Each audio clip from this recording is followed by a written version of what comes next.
नमस्कार, आप सभी का स्वागत है मेरे आज की इस नए वीडियो में। आज मैं लेकर आया हूँ आपके लिए आरएस परी 2023 की आंसर की। तो आइए शुरू करते हैं।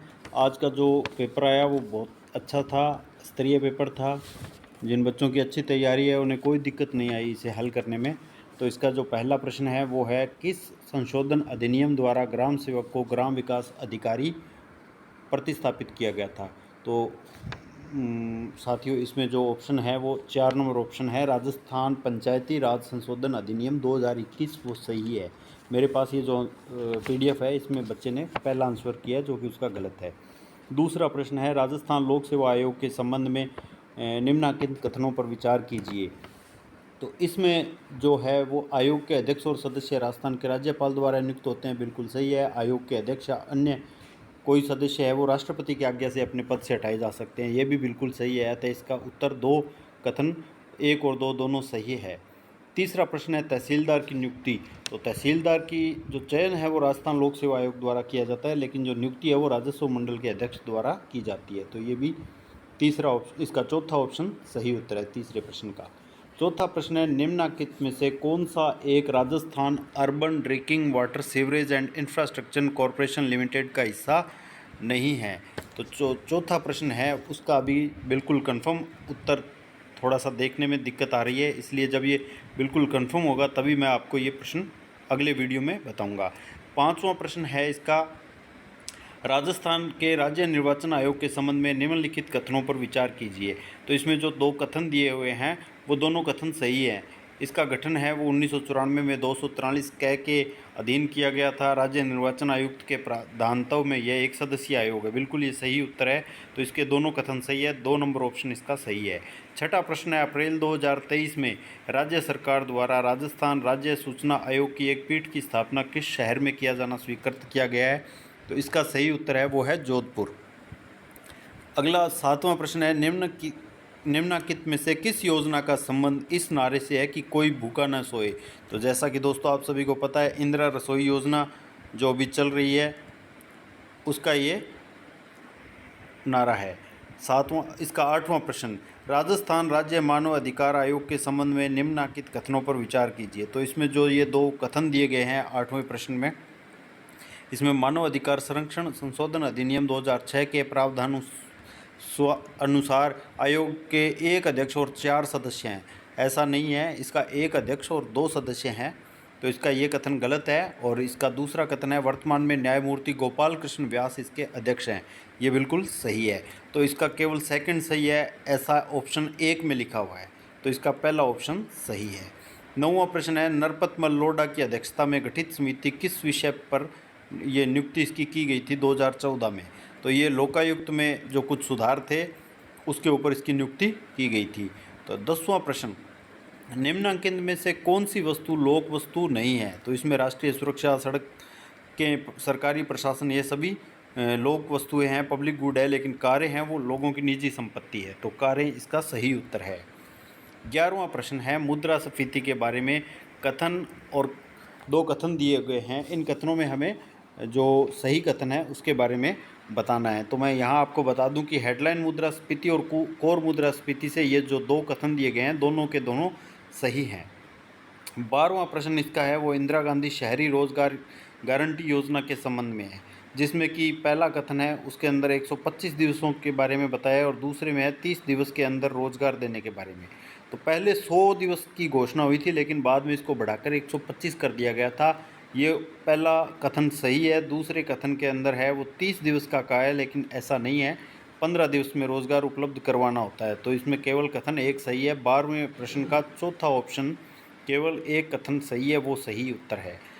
अगला प्रश्न है, 13वां प्रश्न है, निम्नलिखित में से कौन सा समीकरण सकल राजकोषीय घाटे के सूत्र को दर्शाता है। तो इसमें जो सकल राजकोषीय घाटा है वो कुल व्यय और में से जब राजस्व प्राप्तियां घटाई जाती है तो प्राप्त होता है। तो इसका दूसरा ऑप्शन सही है।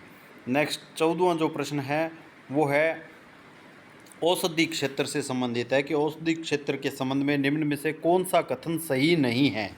तो इसके अंदर अगर हम बात करें तो इसमें पहला औषधीय उत्पादों के उत्पादन में मूल्य के हिसाब से भारत दुनिया के 14वें स्थान पर है, ये बिल्कुल सही ऑप्शन है। दूसरा है भारत वैश्विक स्तर पर जेनरिक दवाओं का सबसे बड़ा प्रदाता है, यह भी बिल्कुल सही है।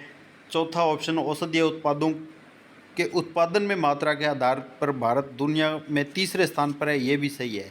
तो भारत वैक्सीन निर्माण में वैश्विक उत्पादन में 80% हिस्सेदारी रखता है, ये उत्तर गलत है क्योंकि भारत केवल 60% हिस्सेदारी इसमें रखता है। तो इसका ऑप्शन 3 है वो इसका सही उत्तर है। 15वां प्रश्न है वैश्विक खुशहाली सूचकांक 2023 में भारत, ये शायद इसमें थोड़ा ऑब्जेक्शन लगेगा क्योंकि भारत 125वें स्थान पर है और इसमें 126 नंबर 125 ऑप्शन में नहीं है, तो 126 इसमें उत्तर दे सकते हैं, लेकिन ये शायद ऑप्शन सही नहीं होगा, ये प्रश्न डिलीट होगा, संभावना है इसकी। 16वां प्रश्न है ऑटोमोबाइल क्षेत्र के बारे में। तो ये ऑटोमोबाइल के क्षेत्र में अभी जो पीछे इसका जो आंकड़े जारी किए गए थे उसके आधार पे पूछा गया प्रश्न है, बहुत ही अच्छा प्रश्न पूछा गया है। इसमें जो है वो वर्ष 2021 के अंत में इस क्षेत्र में 5.3 करोड़ का प्रत्यक्ष और अप्रत्यक्ष रोजगार सृजन किया, ये बताया गया है, लेकिन ऐसा नहीं है। ये 20 मिलियन था, मतलब लगभग 2 करोड़ रोजगार सृजन के आसपास था। तो इसका तीसरा ऑप्शन है वो सही उत्तर है, बाकी इसके सारे ऑप्शन सही हैं, तीसरा है वो सही नहीं है। जो 17वां जो प्रश्न था वो था निम्नलिखित में से कौन राजकोषीय नीति का उपकरण नहीं है। तो यहाँ पर ब्याज दर इसका सही उत्तर है। 18वां प्रश्न अगर हम बात करें तो निम्न में से कौन सा उपाय चयनात्मक साख नियंत्रण के संबंध में सही विकल्प नहीं है। तो इसका जो सही उत्तर है 18वां प्रश्न जो हमारा है उसका जो सही उत्तर है वो है सरकारी प्रतिभूतियों का बेचना, ये इसका सही उत्तर है, सेकंड ऑप्शन। अब हम बात करते हैं यहाँ पर 19वां प्रश्न। 19वां प्रश्न था वो अटल भूजल योजना पे था। अटल भूजल योजना एक भारत सरकार की बहुत ही भूजल प्रबंधन को सुधार करने और इसके गिरते स्तर को रोकने के लिए चलाई जा रही योजना है। तो इसका मतलब ये बी ऑप्शन बिल्कुल इसका बी कथन है वो सही है। और राजस्थान सरकार द्वारा चलाई जा रही है ये नहीं कहा जा सकता क्योंकि भारत सरकार की योजना है, वित्तीय सहायता इसको भारत सरकार से मिल रही है और राजस्थान सरकार द्वारा चलाई जा रही है, तो राजस्थान सरकार इसमें कोई बजट नहीं लगा रही है। तो इसका मतलब ये कथन दोनों ही सही है। तो इसमें ए और बी दोनों कथन सही माने जाएंगे क्योंकि ये भारत सरकार की वित्तीय सहायता से ही चल रही है, भारत सरकार द्वारा चलाई जा रही योजना है। अब अगला प्रश्न है 20वें प्रश्न के अंदर राजस्थान की मुख्यमंत्री लघु उद्योग प्रोत्साहन योजना के बारे में प्रश्न पूछा गया है। तो इसमें जो ब्याज दरें बताई गई है वो इस प्रकार से हैं कि 25 लाख से 5 करोड़ तक की है वो 8% ब्याज दर पर है, 5 से 10 के बीच में जो है तो वो 6% है और 10 करोड़ से ऊपर की है वो 5% ब्याज दर पर है। तो इसमें जो ये 3 नंबर ऑप्शन है ये गलत है, बाकी इसके सभी प्रश्न ऑप्शन ठीक हैं। तो इसका 3 नंबर उत्तर होगा। 21वां प्रश्न है वर्ष 2022-23 में राजस्थान के सेवा क्षेत्र में के प्रचलित मूल्यों पर सकल मूल्य वर्धन GSVA में किस उप क्षेत्र का योगदान सर्वाधिक रहा है। तो इसका जो सही उत्तर है वो है सेकंड ऑप्शन, व्यापार, होटल और जलपान गृह। अब प्रश्न नंबर 22 है वो है वर्ष 2022-23 के अग्रिम अनुमानों के आधार पर। तो इसका बिल्कुल कंफर्म आंसर अभी पता नहीं लगा है, थोड़ी देर में इसके बारे में नए वीडियो में मैं आपको बताऊंगा। 23वां प्रश्न है राजस्थान राज्य राजमार्ग विकास कार्यक्रम सेकंड परियोजना के अंतर्गत जो राजमार्ग का उन्नयन हो रहा है वो विश्व बैंक की आर्थिक सहायता से हो रहा है। तो इसका ऑप्शन 1 सही उत्तर है। राजस्थान में किस एजेंसी को PM कुसुम योजना, तो ये जो है राजस्थान अक्षय ऊर्जा निगम लिमिटेड, ऑप्शन नंबर 2 इसका सही उत्तर है। प्रश्न नंबर जो 25 है राजस्थान ऊर्जा संरक्षण दिवस कब मनाया जाता है। तो 14 दिसंबर को मनाया जाता है, ऑप्शन 3 इसका सही उत्तर है।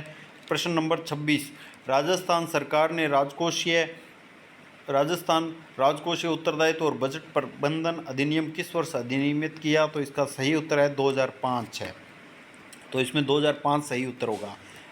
गत वर्ष की तुलना में वर्ष 2022-23 में राजस्थान के सकल राज्य मूल्यवर्धन GSVA स्थिर 2011-12 बुनियाद मूल्यों पर में किस क्षेत्र के योगदान में सर्वाधिक वृद्धि होने का अनुमान है। तो इसका उत्तर है जो है वो अभी बिल्कुल इसका कंफर्म नहीं है, लेकिन संभावना है कि कृषि क्षेत्र होना चाहिए। अगले वीडियो में बिल्कुल कंफर्म उत्तर 1 घंटे बाद आपको मिलेगा। अब प्रश्न नंबर बात करें 28 की। 28 नंबर जो प्रश्न है वो है, कौन सा विकल्प इंदिरा महिला शक्ति उड़ान योजना का एक प्रमुख है? तो इसमें ऑप्शन 2 नंबर सही है, मासिक धर्म, स्वास्थ्य और स्वच्छता प्रबंधन के बारे में जागरूकता पैदा करना। प्रश्न नंबर 29, कौन से एक स्वापक पीड़ाहारी औषध है? मतलब जो नार्कोटिक एनाल्जेसिक है उसमें वो है मार्फिन। 3 नंबर ऑप्शन 29 नंबर प्रश्न का उत्तर है वो 3 नंबर ऑप्शन सही उत्तर है। अब है प्रश्न नंबर 30। प्रश्न नंबर 30 है, निकट दृष्टि दोष, मायोपिया और दूरदृष्टि दोष, हाइपरमेट्रोपिया को ठीक कैसे किया जा सकता है? तो इसमें निकट दृष्टि दोष है वो अवतल लेंस द्वारा, और जो दूरदृष्टि दोष है वो उत्तल लेंस द्वारा ठीक होता है। तो इसका ऑप्शन 1 सही है। तो अगले वीडियो में मैं बाकी के प्रश्न भी आपको कोशिश करूंगा सभी ऑथेंटिक उत्तर दूं। तो उम्मीद आपको वीडियो पसंद आया। अगला वीडियो भी आप ज़रूर देखेंगे। Thank you.